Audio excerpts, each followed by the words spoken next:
Pessoal do sexto ano, eu tô gravando essa videoaula para a gente falar do tema, né, da primeira semana do PET 3 aí, né, do volume 3 dos materiais do PET aí. Bom, essa semana, a primeira semana do volume 3 traz o seguinte tema aí para o sexto ano: os componentes físicos e a transformação da paisagem, né? A gente vem falando da paisagem, da transformação dessa paisagem, espaço rural, espaço urbano, a transformação desses espaços, né?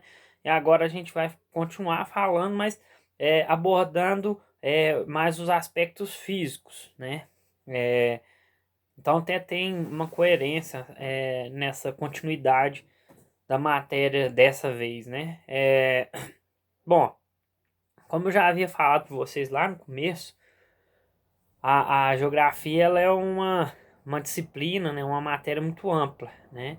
E ela aborda dentro dela todo o seu tema, dos temas que são abordados dentro da geografia, a gente vai pegar aspectos físicos, os aspectos sociais, culturais, né?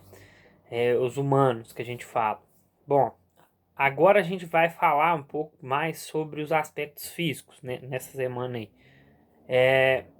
Mas a gente fala de todos esses porque todos esses aspectos, seja os humanos, né, os sociais, seja os físicos, eles estão inseridos dentro do espaço geográfico. E o espaço geográfico, como eu já falei para vocês, é o principal objeto de estudo da geografia, né? E inclusive esses aspectos, tanto os físicos quanto os sociais, eles se interagem entre eles, né?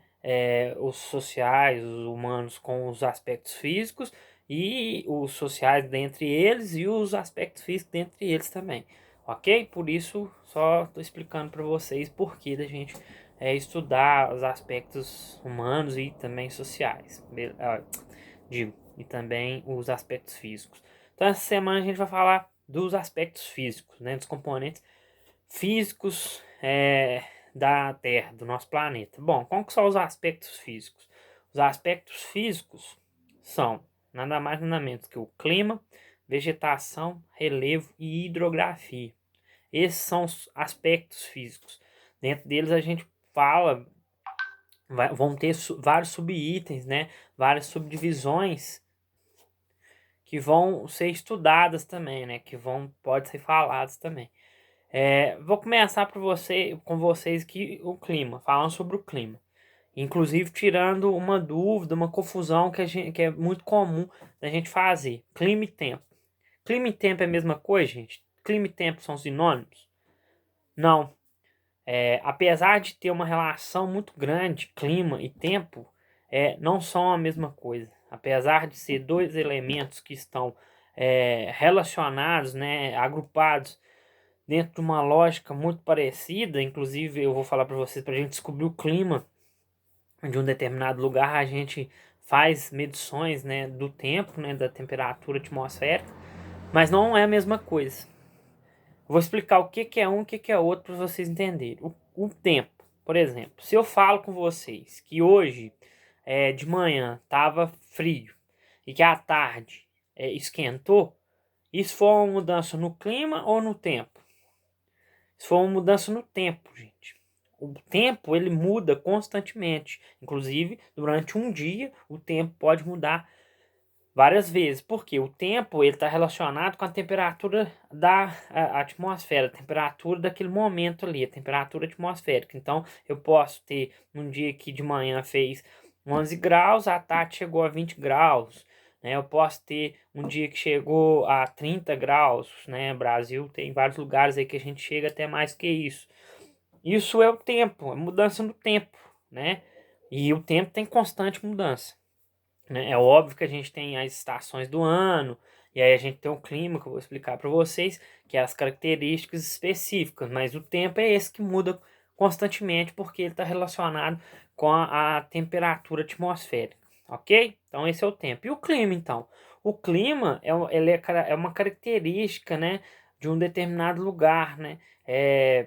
A gente tem os macroclimas, por exemplo, são os climas predominantes em cada lugar do mundo. Então a gente tem o clima polar, a gente tem o clima temperado, né? A gente tem o clima polar do norte e do sul, a gente tem o clima temperado do norte e do sul, e a gente tem o clima tropical. Dentro desses todos, a gente tem várias subdivisões. O clima, né? Então é uma característica própria daquele lugar. Por exemplo, se vocês me perguntarem qual que é o clima do Brasil, tropical, com subdivisões, né? No nosso caso aqui de Prados, a gente é o clima tropical mesmo, propriamente dito. Então é uma característica daquele lugar. Para a gente descobrir o clima, por exemplo, tem que se fazer medições por volta de 30 anos de um determinado lugar, da temperatura e do tempo, aí se mede todo dia, né? A variação dessa temperatura, a temperatura todos os dias são medidas, né? Durante mais ou menos aproximadamente 30 anos, né? Faz essa medição. Mede também a pluviosidade, ou seja, os índices pluviométricos da chuva também. E aí você descobre qual a característica climática daquele lugar, ok? Então o clima, ele não muda, por exemplo, constantemente. Eu falo assim, o clima de Prados hoje era um. Amanhã o clima de Prados vai ser outro. Não, isso é o tempo. O tempo hoje aqui em Prados estava quente. O tempo amanhã aqui em Prados estiver frio, eu falo assim, o tempo ontem estava quente e hoje está frio. Isso é mudança no tempo, não o clima não é o clima que mudou não. O clima pode mudar? Pode, mas numa escala muito maior de tempo. Por quê? Pode acontecer alguma coisa naquele local, alguma modificação física ou até causada por um ser humano naquele local que modificou o clima daquele lugar, né? Mas isso não acontece do dia para a noite. Isso aí tem uma escala de tempo muito maior para acontecer, né? Até porque, igual eu falei para vocês, para se descobrir o clima gasta aproximadamente 30 anos, né? A mudança do clima também em determinado lugar, se ela vier a acontecer, ela também vai acontecer mais ou menos numa escala de tempo igual a essa, de 30 anos ou mais, né? Ou um pouco menos, mas é por aí. Não é, o clima não muda constantemente, ok? Então o tempo muda constantemente, ele é a temperatura da atmosfera. O clima não muda constantemente e o clima são as características, a característica da climatação do clima daquele lugar, né? As características das médias da atmosfera, das temperaturas atmosféricas, né? Da pluviosidade, ou seja, nos índices pluviométricos, da chuva e tudo mais, de determinado lugar, ok? Então, essa é a diferença de um para o outro, só para explicar para vocês o que é um é outro, o que é um e outro. Vamos continuar aí, vamos lá. Então, a gente falou do clima, né? O clima, aqui fala que o clima tem uma dinâmica natural e humana, obviamente tem. Aí eu falei para vocês que ele tem essa caracterização dele, que é natural dele, por exemplo, o clima polar, norte e sul, temperado, norte e sul, o tropical, o clima, por exemplo, na questão da altitude. Quanto maior a altitude, menor é o clima. A cada 100 metros você sobe, cai 0,6 graus, né? Isso aí são características naturais do clima. Mas o ser humano, ele pode modificar essas questões? Obviamente que sim, né? Por exemplo, o desmatamento, né? As queimadas, a poluição atmosférica, isso tudo faz com que haja o aquecimento global, ou seja, o planeta vai se aquecendo, né, pelas ações do ser humano numa escala muito rápida, né? O planeta ele passou ao longo dos anos por variações do seu clima, né? A gente já teve a era polar, a era do gelo, né? A gente já teve épocas mais quentes, né, do nosso planeta, mas isso modifica-se em uma escala de tempo muito grande, não é algo que ocorre assim rapidamente. Essa que a gente está vendo agora, esse aquecimento que a gente está observando agora nos últimos anos, e ele é causado pelo homem, pela poluição do homem, pelo desmatamento. Então o homem ele é capaz também de modificar o clima de um determinado local e inclusive do planeta, igual a gente está falando aqui agora, ok? Vamos lá para o próximo aspecto físico aí. Relevo. Você já ouviu falar em relevo, né, gente? O que que é o relevo? O relevo, ele são as diversas formas da superfície. Por exemplo, um morro é um relevo? É. A serra é um outro tipo de relevo? É. Um lugar mais aplanado é um outro tipo de relevo. Então, o relevo nada mais é do que a forma dos lugares, a forma do planeta, a forma da sua cidade, a forma da área onde você vive, a forma, aquela forma que ele tem, né? E dentro dos relevos a gente tem diferentes tipos de forma. A gente tem as planícies, que são terrenos mais planos, né? Eles tendem a ser mais baixos também, né? As planícies elas são mais baixas, são terrenos que já foram muito desgastados, né? O relevo ele sofre muita erosão, né? A ação do vento, da chuva, do próprio homem, né? Então ele vai se transformando com isso tudo. As planícies são áreas mais aplanadas, né? E elas tendem a estar também em lugares mais baixos, porque elas são áreas, né? São lugares que já foi muito erodido, ou seja, são lugares que já foi muito destruído, então tá aplanado porque foi aplanando com a ação do vento, da chuva ou até do próprio homem. Então, o lugar que você vê mais aplanado, assim, né? É uma área de planície. Na nossa região é muito raro. Porque a gente está na. Como que chama nossa região, por exemplo? Região das vertentes, ou seja, dos morros, né? Das serras, dos morros. Não é muito comum a gente ver planícies aqui, áreas muito planas, ok? Planaltos. Planaltos são superfícies bastante erodidas também, né? Não tanto quanto. Eles não chegou ao patamar de erosão quanto a planícies, mas eles estão sendo erodidos.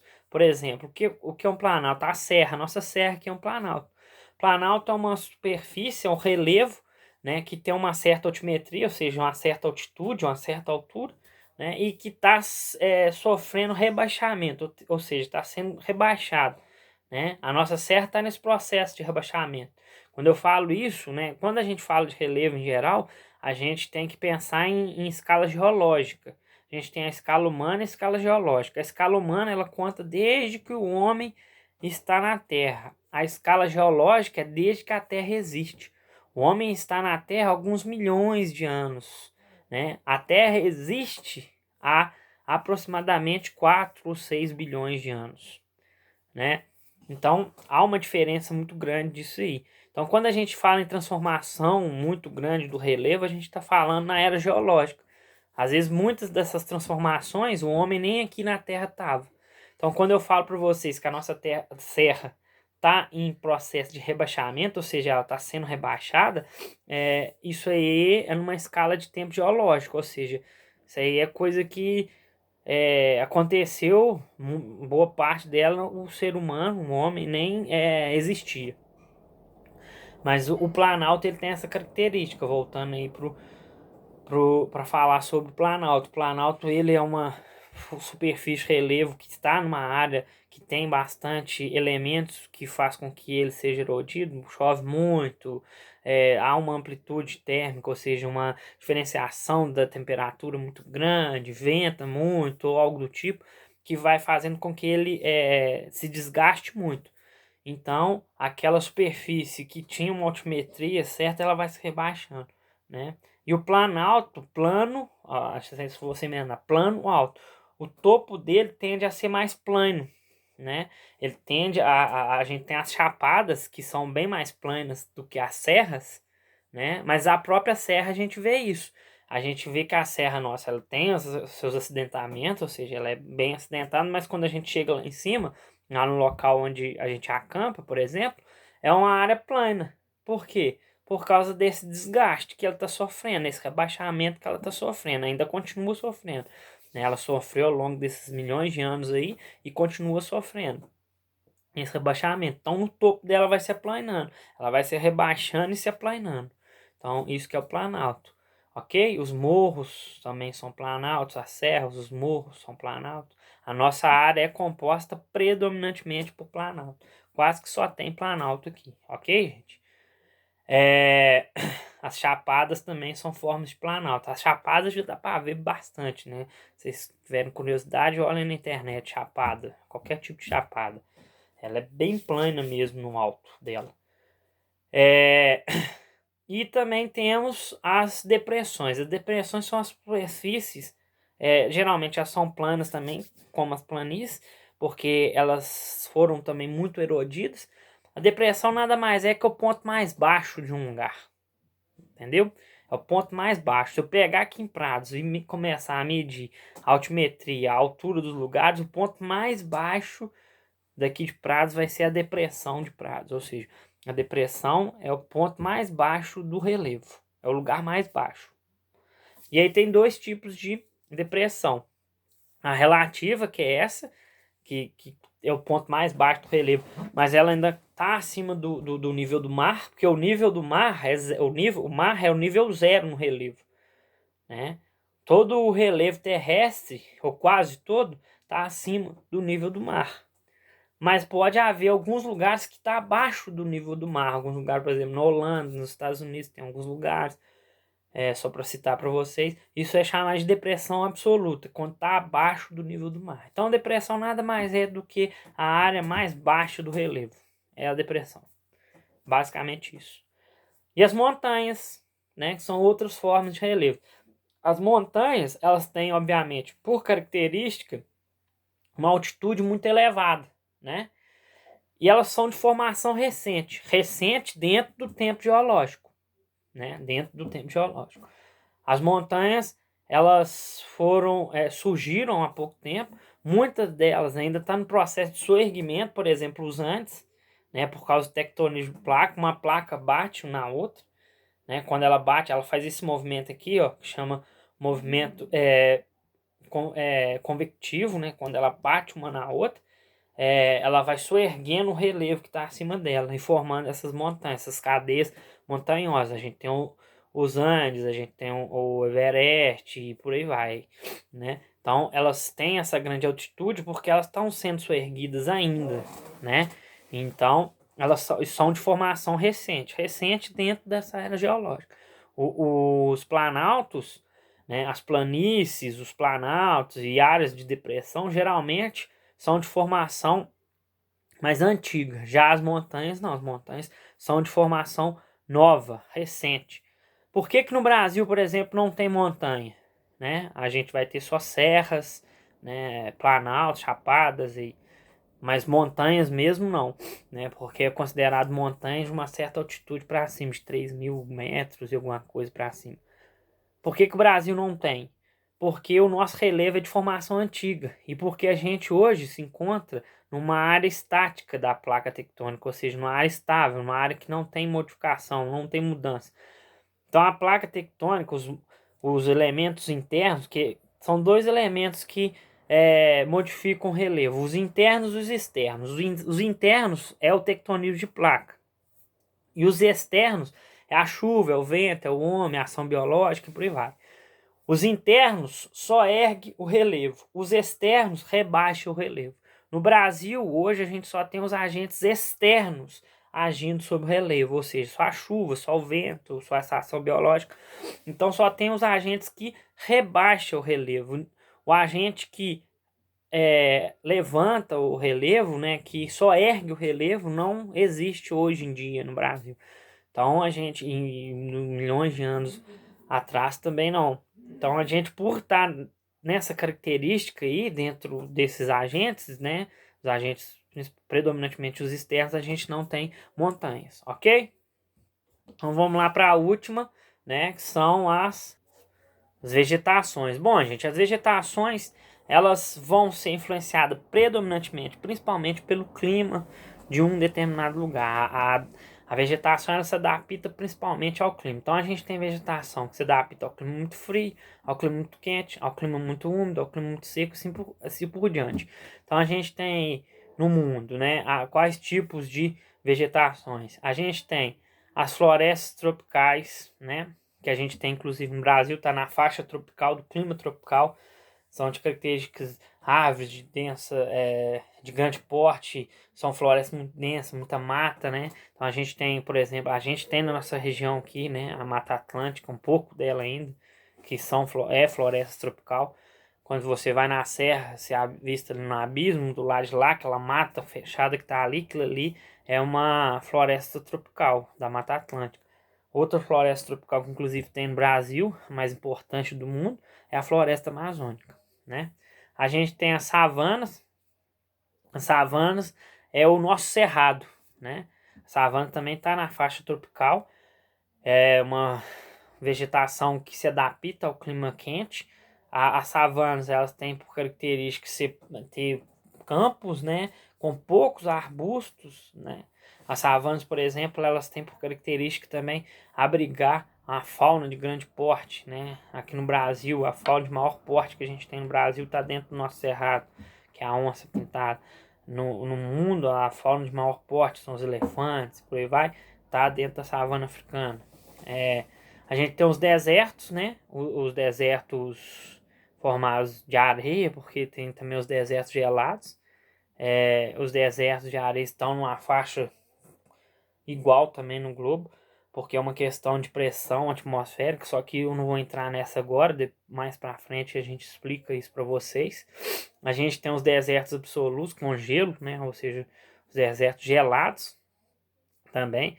O chaparral que está falando aí é a vegetação mediterrânea, o mar Mediterrâneo que influencia a surgimento, o nascimento, a forma dessa vegetação. Pode ver que tá ela toda em torno aí do mar Mediterrâneo. A gente tem os campos das regiões temperadas, né? E as florestas temperadas também das regiões temperadas. Nas regiões temperadas, por causa da localização, né? Elas são plantas que mudam, né? De uma estação para outra, ela muda muito. Porque nas regiões temperadas a gente tem as 4 estações muito bem definidas. A gente tem verão, inverno, outono e primavera, muito bem definido. Aqui, por exemplo, na faixa tropical que a gente está no Brasil, a gente não tem as 4 estações tão bem definidas, né? Nessas regiões se tem essas 4 estações bem definidas. Então a vegetação que se adapta numa região dessa, ela tem que se adaptar a essas 4 estações bem definidas e as características dessas 4 estações, né? Por exemplo, as florestas temperadas, na época do outono, elas já vão cair na folha para elas sobreviverem ao inverno. Na primavera, elas nascem de novo as flores, as folhas, as flores, elas florescem de novo para o verão, para se adaptar ao verão, né? Então tem essa característica aí.